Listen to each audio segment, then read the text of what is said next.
morning mga idol. So gusto niyo bang malaman kung anong trabaho ng isang electrical engineer sa isang industrial company? So kung gusto niyo malaman mga idol, so panoorin niyo to. So ngayon mga idol, magpapalit ako ng ilaw. Kung napapansin niyo yung walang ilaw na yan mga idol. So possible niyan, pundido lang kasi yung ganyang ilaw, mga outdoor, kalimitan nababasa yan. So napupundi yan, nasisira. So papalitan lang natin mga idol. So may dala na rin ako na bulb dito. So ito yung aming bulb na pamalit dito, Firefly. So itong Firefly na ito mga idol. So meron siyang tagal na 20,000 hours. So mahigit lang to mga idol, 2 taon ang lifetime niya mga idol. So 9 watts lang siya mga idol. So ang gagawin ko, so papalitan ko yung isang nasa dulo mga idol. So ganyan lang ang trabaho ng maintenance dito sa amin. So kapag walang trouble sa loob, kapag okay naman yung mga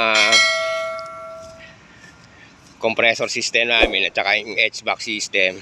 So kapag may mga problema dito sa labas, o kami na rin tumitira. So ito yung luma mga idol. Ayan.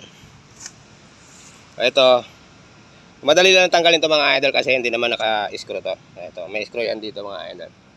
So, tatanggalin lang itong takip. Ayan o. So, ganyan lang yan. Ayan o. Sobrang luma na niya mga insan o. Ayan o. So, kakalasin ko lang ito mga idol. Pagkakalas ng bumbilya mga idol, so huwag kayong matakot. Ay, counterclockwise lang naman mga idol. So, ito naman kasi mga idol. So, ito, plastic naman to. So, hindi naman ito basta-basta nababasag.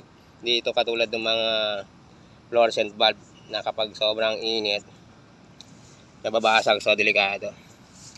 So, papalitan ko na siya ng bago mga idol. Ito yung ipapalit ko. Sobrang bago niyan mga insan. Ayan. Ayan. So, palitan ko na siya mga insan. Ayan. Ayan mga insan. O, okay na. So, napundi lang pala siya mga idol. So, okay pa naman yung kanyang terminal. So, hanggang dito na lang yung aking video mga idol. Sana ay may nakuha kayong konting idea bilang isang facilities maintenance kung ano yung trabaho talaga ng electrical dito sa aming factory. So, hanggang dito na lang. Hanggang sa muli mga idol. Thank you for watching.